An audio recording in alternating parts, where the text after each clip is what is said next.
저 처음 보는 분들 있죠? 네. 제 이름 뭔지 아십니까? 제 이름이 뭐죠? 내 아니 친구냐? 막 이렇게. 제 이름이 배요한이거든요. 배요한. 저희 아버지가 교회에서 장로님이십니다. 저희 어머니는 권사님이십니다. 그리고 저는 어머니 뱃속에서부터 교회를 다닌 모태신앙입니다. 모태신앙은 엄마 뱃속에서부터 교회 다닌 사람을 말하죠. 그럼 제가 삼형제 중에 둘째거든요. 제 고향이 어디냐? 지금 이 순간에 대한민국에서 제일 유명한 군항제, 진해 군항제 하는 곳이 제 고향입니다. 안 가본 지 수십 년이 돼가지고 요즘에 TV 보면 제가 새롭습니다. 아버지 원로 장로님, 어머니 권사님, 아들 셋 중에 둘째인데 모태신앙이고 목사다. 자, 여러분 질문 하나 드리겠습니다. 저희 형하고 동생이 있는데요, 대충 이름이 뭐가 될 것 같습니까? 제 형하고 동생 이름이 어차피 정답은 아무도 모르잖아요. 이름이 뭐가 될 것 같습니까? 생각에 배안드레. 또 뭐 있을까요? 뭐라 그랬는데? 베드로. 베드로가 제일 많이 나옵니다, 실제로. 제가 이제 지금 우리 교회에 있는데 신학교에서 가르칠 때는 제가 제일 많이 한 게 대학 청년부 수련회 주강사를 많이 했었어요. 그러면 수련회는 교회에 떠나가지고 한 3일 같이 있잖아요. 그럼 설교 시간이 되게 많거든요. 한 3번에서 5번, 한 번 할 때마다 1시간 반. 그러면 강사는 할 일이 없어요. 설교 빼고는. 주는 밥만 먹고. 그래서 이제 청년들 중에서 혹시 상담하고 싶은 게 있거나 궁금한 거 있으면 언제든지 저한테 오라고. 그러면 이제 같이 이야기하기도 하고, 그렇게 청년들하고 친하게 지냈는데, 그때마다 제 소개할 때 이렇게 하면 제일 많이 나오는 대답이 베드로. 그 배랑 내 배가 다른데, 그건 어이고 나는 아이인데, 그래도 베드로라고 나옵니다. 또 뭐가 있을까요? 제가 배요한이면 아버지 장로님, 어머니 권사님, 나 배요한. 기억나는 거 없습니까? 물으면 요셉이 많이 나옵니다. 요자니까. 배요셉, 배요한, 배요비도 가끔 나옵니다. 요비가 뭘까요? 구약에 욥 있지요. 욥을 요비라고. 끝까지 안 나오는 요자가 하나 있습니다. 뭘까요? 요나입니다. 오늘 우리가 읽은 본문이 요나잖아요. 요나는 단 한 번도 나오지 않습니다. 왜 안 나올까요? 별로거든요. 요나 직업이 뭐였죠? 선지자입니다. 선지자는 하나님의 말씀을 받아서 전하는 사람이면 근사하잖아요. 그런데 이 요나가 훌륭한 선지자가 아니었어요. 그래서 요나라는 이름은, 제가 알기로 요나는 없습니다, 주위에. 신학교 요한은 엄청 많은데요, 요셉도 많고 요나는 없습니다. 별 볼 일 없다, 이런 뜻이죠. 자, 오늘 하나님이 요나에게 질문을 하십니다. 4장 4절 한번 보시죠. 한번 함께 읽어볼까요? 시작. 여호와께서 이르시되 내가 성내는 것이 옳으냐 하시니라. 여호와는 하나님이죠. 내가 성내는 것이 옳으냐, 이걸 누구한테 한 말일까요? 요나한테 한 말입니다. 여러분, 이게 이상하지 않습니까?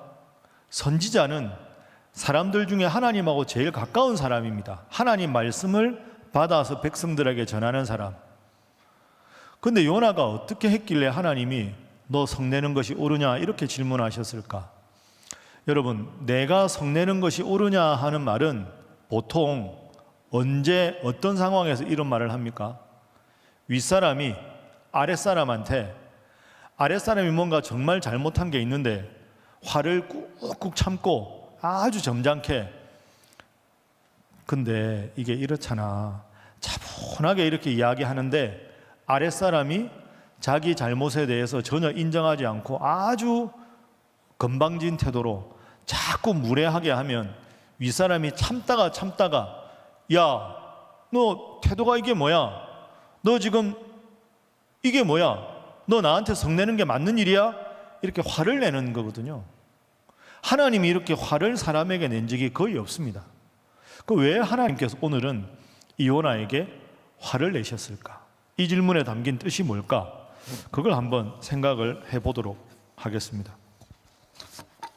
제가 여기에 익숙하지가 않아가지고 요거. 예. 요나서 여러분 잘 아는 분은 아실 텐데 잘 모르는 분들이 있으니까 제가 배경을 잠시 읽어드리겠습니다. 하나님께서 어느 날 요나에게 이렇게 말씀을 하셨습니다. 요나야, 저 니느웨라고 하는 성에 가서 야, 니느웨 성 사람들아, 하나님 말씀을 들어라. 만약에 지금처럼 죄 지으면 이 니느웨 성은 망하게 될 것이다 라고 하나님 말씀을 대신 전해라 명령을 합니다. 근데 니느웨라는 도시는 아수르, 여러분이 세계사 시간에 배운 아시리아의 수도였습니다. 아시리아는 이스라엘 사람들을 가장 많이 괴롭히던 강대국입니다. 근데 그 강대국의 수도에 가서 하나님 앞에 돌아오지 않으면 이 나라와 이 수도가 망할 것이다 라는 예언을 하라는 거죠. 그런데 요나는 그게 싫었어요. 왜냐하면 우리나라하고 친한 나라가 아니라 우리나라의 적대국이니까 가만히 망하는 게 훨씬 더 보고 싶었던 거죠. 이게 뭐 똑같은 예는 아닌데 우리나라가 예를 들어서 반일 감정이 아주 심각했을 때 일본의 동경 한복판에 가서 회개하지 않으면 동경도 망하고 일본도 망한다. 그걸 전하라는 겁니다. 요나는 기분이 나빴어요. 가만히 두면 망할 텐데 뭘 저렇게 하시나. 그래서 니느웨로 가는 배를 타고 니느웨를 가야 되는데 니느웨와 정반대에 있는 다시스라는 곳에 가는 배를 타고 하나님 명령과 정반대로 도망을 갑니다. 도망을 가는데 하나님께서 그걸 딱 보시고 그 탄 배가 있는 바다에 폭풍을 내리시죠. 폭풍으로 배가 막 이렇게 전복될 위기가 있으니까 배에 탄 선장과 선원들이 야, 이거 왜 갑자기 이런 일이 있냐, 누구 잘못이냐 따져보니까 요나 잘못이거든요. 그 요나가 이럽니다. 내가 잘못해서 지금 이 배가 좌초되게 생겼으니까 나를 바다에 던지면 이 배에 있는 사람들이 안전할 것이다. 그래서 선장하고 선원들이 요나를 안타깝지만 바다에 던집니다. 그러니까 잔잔해졌습니다.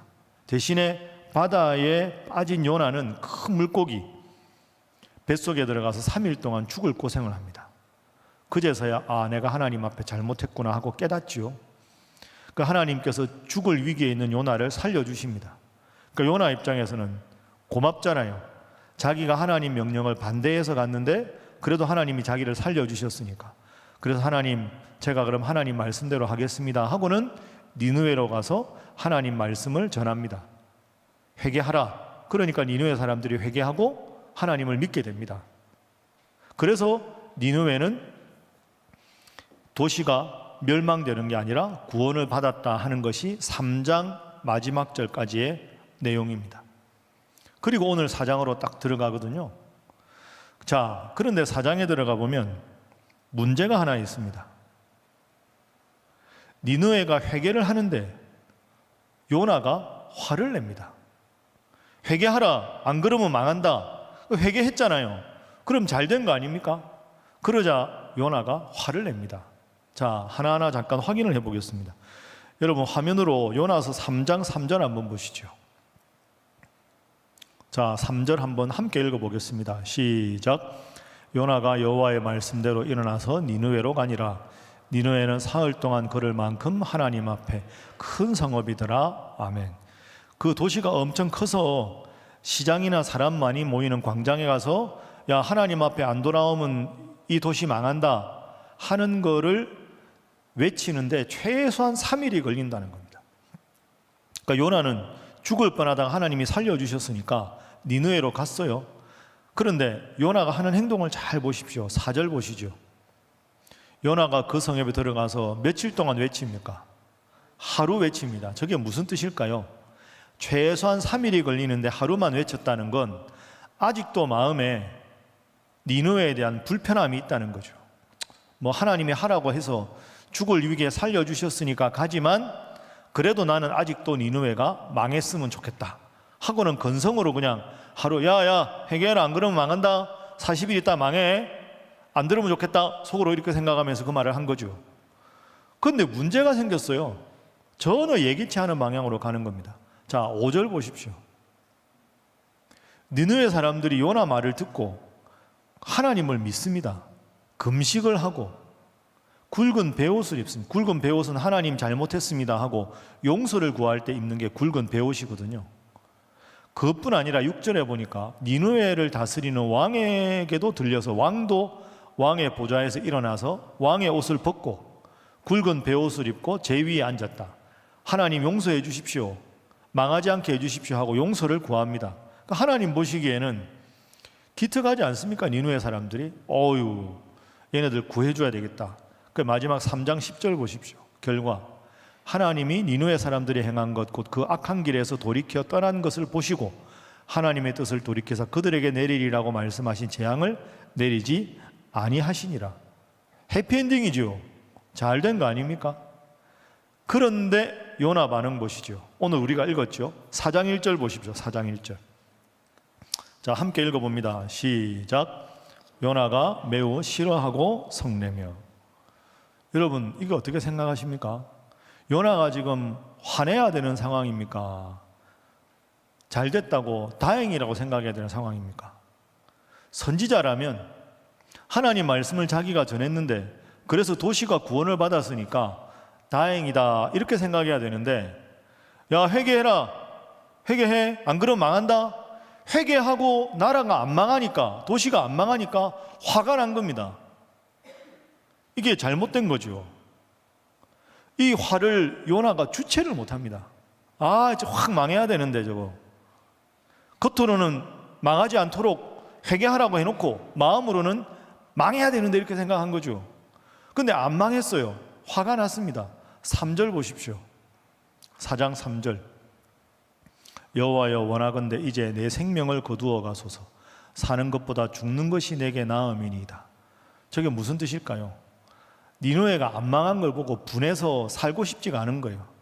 하나님께, 성경이니까 저렇게 부드럽게 썼지, 제대로 말하면 두 눈을 딱 하나님께 부릅뜨고 하나님 이럴라면 차라리 날 죽이세요. 나 살아서는 저 꼴 못 봅니다. 이렇게 지금 요나가 말하고 있는 겁니다. 자, 지금까지 제가 요나의 행동을 요약을 해봤는데요. 여러분 잘 생각해 보세요. 요나는 겉으로 보기에는 하나님이 자기에게 전하라는 말씀을 전했습니다. 다른 사람 보기에 요나는 하나님의 선지자였습니다. 입술로는 하나님 말씀을 전했죠. 그런데 중요한 건 마음은 그렇지가 않았습니다. 죽을 위기에서 살려줬으니까 하나님 말씀을 전하기는 하지만 마음속으로는 내가 하라고 해서 하긴 하지만 니느웨 확 망해버렸으면 좋겠다, 멸망했으면 좋겠다 하는 마음이 꽉 차 있었죠. 입술로는 하나님 말씀을 전하고 남들 보기에는 선지자인데 솔직히 마음으로는, 마음 중심에는 하나님이 없었습니다. 내 고집이 하나님보다 앞선 사람이 요나였습니다. 이 점을 우리가 잘 한번 생각해 보아야 합니다. 여러분 청년들이 이렇게 왔습니다. 여러분들 보는 게 저한테는 기쁨입니다. 참 훌륭합니다. 여러분들 이렇게 주일날 낮에 예배당에 오는 거 쉽지 않거든요. 진짜 어려운 일입니다. 참 훌륭합니다. 근데 제가 목사로서 당부하고 싶은 건 몸만 여기 와 있는 게 중요한 게 아니라는 거죠. 예배를 드렸다 하는 사실이 중요한 게 아니라 어떤 마음으로 예배를 드리는가, 어떤 태도로 설교를 듣는가, 남들에게 보이지 않는 내 마음 중심이 어떠한가가 중요하다는 겁니다. 요나는 겉으로 보기에는 하나님의 사람, 마음으로는 내 고집이 더 중요했다. 과연 나에게 요나 같은 모습은 없는가? 이 점을 우리가 깊이 생각해 보아야 합니다. 목사인 저에게도 제일 큰 고민이 여기 있습니다. 제가 주로 하는 일은 교인들 기도해주고 설교하는 일 아닙니까? 그런데 제가 돌아가서 제가 살아가는 모습이 말씀이 중심이 되지 않으면 그 하나님 보시기에 제가 요나하고 다를 바가 뭐가 있겠습니까? 여러분도 이 점을 잘 한번 생각해 보십시오. 겉모습만 크리스찬이 아니고 마음으로 크리스찬인 사람, 하나님이 전해주라고 하는 말씀을 그대로 전해서 그게 드러나면 그걸로 기뻐할 수 있는 사람이 되어야 한다 하는 거죠. 그게 요나서의 제일 중요한 교훈입니다. 자, 그런 의미에서 우리 옆에 앉은 친구들 혹시 앞에 뒤에 앉은 우리 청년들하고 인사 한번 하겠습니다. 멋진 기독 청년들이 되시기를 바랍니다. 하겠습니다. 다 쑥스럽죠? 쑥스러우니까 한 번 더 하겠습니다. 잘하시기 바랍니다. 그래서 제가 요나서 설교하다가 요나의 모습을 이렇게 정의를 해보았습니다. 그럴듯해 보이는, 그 다음 뭘까요? 불신앙. 그럴듯해 보이는데 불신앙이 요나다. 제가 한 달에 한 번씩 청년부 와서 설교합니다. 한 달에 한 번. 주일마다 설교하고 새벽 기도는 거의 매일 설교합니다. 제가 설교 참 많이 하거든요. 목사의 숙명 아닙니까? 근데 설교를 이렇게 해보면 잘 듣는 그룹이 있고요, 안타까운 그룹이 있습니다. 같은 설교라도 힘든 설교가 있고 좀 마음이 기쁘고 편한 설교가 있습니다. 여러분들의 반응 따라 다릅니다. 그렇다고 제가 여러분들 물어보고 뭐라 그러는 거 아닙니다. 근데 제가 해보면 우리 교회에서 제가 설교하러 갔을 때 제일 저를 열렬히 환영해 주는 그룹이 있습니다. 그 그룹에 설교하러 가면 너무 좋아합니다. 어딜까요? 우리 교회에서 제가 설교하러 갈 때 저를 제일 기쁘게 맞이하는 그룹이 어딜까요? 청년부 아닙니다. 어딜까요? 실버스쿨입니다. 실버스쿨은 그냥 실버스쿨은 연령상 65세 이상 다 가는데요, 65세는 못 갑니다. 막내라서 가면 뭐 정리 이런 거 해야 됩니다. 70대 못 갑니다. 어이구 막내 들어왔네 뭐 이래. 한 80세 이상 정도 돼야 실버에 갑니다. 그러니까 연세들이 되게 많으세요. 근데 이제 실버스쿨이 봄 가을에 개강할 때 수요일 날 개강하는 날 제가 설교하러 갑니다. 그러면 여기 소예배실 있죠, 우리 청소년부 예배드리는 그분들 찬양대도 하고요 열심히 모입니다. 우리 교회에서 모이라고 안 해도 자연 증가하는 유일한 그룹이 실버스쿨입니다. 실버는 이 초고령화 사회가 돼서 너무들 많이 오십니다. 잘 모입니다. 그런데 그분들한테 가서 예배 드리는데요, 인도하시는 분이 자 이제 위임 목사님 나오셔서 설교하시겠습니다. 그러면 제가 뒤에 앉았다 앞으로 나가는 순간부터 박수를 치십니다. 그러니까 설교하러 가기 전에 들어가는데 막 박수를 쳐요. 그리고 서면 다들 환하게 웃습니다. 그 설교 끝나고 나가는데 또 박수를 쳐요. 그 설교 문장을 못 해요. 한 문장 끝나면 아멘 아멘 해가지고 설교를 이어나가기가 어렵습니다. 진짜 대단한 리액션이죠. 아우 실버 대단합니다. 왜 그럴까? 왜 그렇게 실버스쿨은 말씀을 잘 들을까?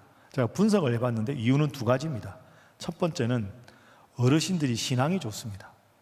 실버스쿨에 계신 분들은 장로님, 권사님, 집사님들, 예수님을 평균 50년 이상 믿은 분들이라 참 말씀을 잘 듣습니다. 이게 첫 번째 이유고요.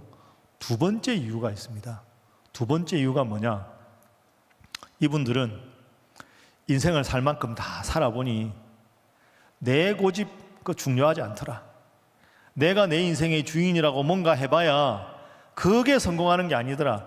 그냥 순리대로 하나님께 맡기고 말씀 딱 들으면 말씀 새기고 말씀대로 실천하려고 하고 하나님께 기도해야 내 인생이 하나님이 풀어주셔야 풀리는 거지 내 짧은 생각에 내 짧은 의지로 내 짧은 소견으로 한다고 인생이 잘 되는 게 아니더라. 그걸 80년 이상 살면서 다 느끼신 분들이거든요. 그러니까 이분들은 자기 고집이 별로 없습니다. 신앙생활에서 그래 목사님 설교하러 왔는데 아이고 목사님 바쁘실 텐데 그저 고맙네 하고 박수치는 거죠. 한 문장 한 문장을 할 때마다 아멘 하는 이유가 그게 있습니다. 설교자가 잘해서라기보다는 그분들 마음 중심에 하나님 중심으로 사는 게 인생이 제일 행복하더라라는 걸 수십 년의 삶을 통해서 깨달았기 때문에 그래서 말씀을 잘 듣는 거죠. 여러분, 제가 지금까지 말씀드린 요나하고 실버 어르신들을 비교해 보십시오. 요나는 겉으로는 하나님의 선지자, 입술에는 하나님의 말씀이 있었습니다. 그러나 마음 중심에는 니느웨가 회개하니 화가 나서 차라리 나를 죽이라고 할 정도로 내 마음 중심의 주인은 하나님이 아니라 자신이었습니다. 실버 어르신들은 겉으로는 연세가 드셨지만 마음 중심에 늘 하나님 중심으로 살아가는 분들입니다. 여러분, 제가 실버 가가지고 이렇게 가끔씩 이렇게 하는 거 보면 뒤에서 보면 진짜 재밌습니다. 이분들이 연세가 80 이상, 90 넘으신 분도 있는데요. 앞에 권사님이 율동하잖아요. 진짜 열심히 따라 하십니다. 어떤 프로그램을 해도 다 받아줄 용의가 되어 있습니다. 그러니까 모든 게 감사하고 모든 게 즐거운 거죠. 여러분은 지금 제가 하는 말을 얼마나 이해하는지 모르지만 제가 인생을 살아가면서 느끼는 것도 똑같습니다. 여러분, 계획 세우십시오. 열심히 미래를 위해 준비하십시오. 그건 젊은이들이 그렇게 해야 합니다. 그러나 중요한 건 내가 계획 세우고 내가 의지를 가진다고 내 인생이 내 마음대로 되는 것은 아니더라 하는 걸 기억하는 게 중요합니다. 내가 계획을 세워도 하나님이 길을 열어주셔야 되는 것이고, 내가 내 능력으로 뭔가 하는 것도 하나님 앞에 기도하고 하나님 주신 지혜로 하는 것이 내 지혜로 하는 것보다 낫더라 하는 것을 빨리 깨달으면 깨달을수록 그 인생이 아름다운 인생이 되는 거죠. 요나에게 하나님께서 원하시는 것이 바로 이 지점이었습니다. 오늘 이제 제가 설교 끝나면 우리 조 목사님하고 여러분 성찬식 하지요. 성찬식은 예수님께서 나를 위해서 십자가에 죄를 지시고 돌아가셨다는 걸 기념하는 기독교 의식이 성찬식 아닙니까? 자, 요나와 예수님을 마지막으로 비교해보고 설교 마치겠습니다. 요나는 거듭 말씀드리지만 겉으로는, 입술로는 하나님의 사람이었지만 마음 중심에는 자기 고집이 있었습니다. 예수님은 마지막에 십자가에 달려 돌아가시기 전에 겟세마네 동산에서 기도하시죠. 저는 인간이 할 수 있는 가장 위대한 기도가 이 기도라고 생각합니다. 아버지, 내 뜻대로 마시옵고 아버지 뜻대로 되기를 원합니다. 저는 개인적으로 성경에 나와 있는 구절 중에 가장 위대한 구절이 이 구절이라고 생각합니다. 지금 내려가면 십자가 달려 죽어야 되는데, 죽음이 눈앞인데, 나는 죽음이 두려운데 당신 뜻이 죽는 것이라면 내 뜻대로 마시고 아버지 뜻대로 제가 죽기를 바랍니다. 이보다 더 위대한 신앙이 어디 있습니까? 우리가 예수님처럼 되지 않더라도 요나와 예수님을 비교해서 이번에 오늘 성찬식하고 다음 한 주간 고난주간을 겪는 것이, 나는 지금 요나 같은 모습인가? 나는 지금 예수님의 그 고백에 가까워지고 있는가? 스스로 깊이 점검해보고 내 인생 내가 주인이라 살아가는 것보다 내 인생 나보다 나를 더 잘 아시는 하나님께 맡기고 그분 앞에 기도해서 그분이 주신 지혜와 깨달음으로 살아가는 것이 더 행복한 인생의 비결이다. 그걸 깨닫고 오늘 성찬식도 또 고난주간도 부활절도 맞이하는 우리 사랑하는 청년들이 다 될 수 있기를 주님 이름으로 부탁합니다. 기도하겠습니다. 하나님, 우리 사랑하는 청년들이 오늘도 이렇게 주일에 어김없이 주님 앞에 왔습니다. 하나님 앞에 나와 있다는 것 자체가 참 훌륭하고 대견한 우리 청년들입니다. 하나님, 우리 청년들 마음에 주인이 되어 주시고 하고 싶은 것도 많고 자신감도 있지만 때로는 열등감도 느끼고 한계도 느끼고 무기력함도 느낍니다. 나의 약함을 바라볼 때 한숨 쉬고 걱정만 하지 않게 하시고 나보다 나를 더 잘 아시는 하나님, 이 순간 나를 지켜주시고 나의 힘이 아니라 하나님의 힘으로, 나의 지식이 아니라 하나님의 지혜로 채워달라고 기도하는 그런 성숙한 신앙인이 되게 하여 주옵소서. 이 세상에 태어나서 제일 잘한 일이 하나님을 믿는 일이라고 고백하게 하시고 하나님을 믿는 청년으로 살아가면서 신일교회 청년으로 살아가는 것이 더없이 행복한 일이라고 고백하는 청년들 되게 하셔서 우리 사랑하는 목사님, 전도사님, 부장 집사님, 우리 청년들 모두가 한 마음으로 서로를 격려하며 요나의 길이 아니라 예수님의 보이셨던 성숙한 신앙의 길로 살아가게 하시고, 그 결과 하나님 함께 하셔서 하나님 주시는 큰 은혜와 복을 누리며 살아가는 청년들이 되도록 역사하여 주옵소서. 예수님의 이름으로 기도하옵나이다. 아멘.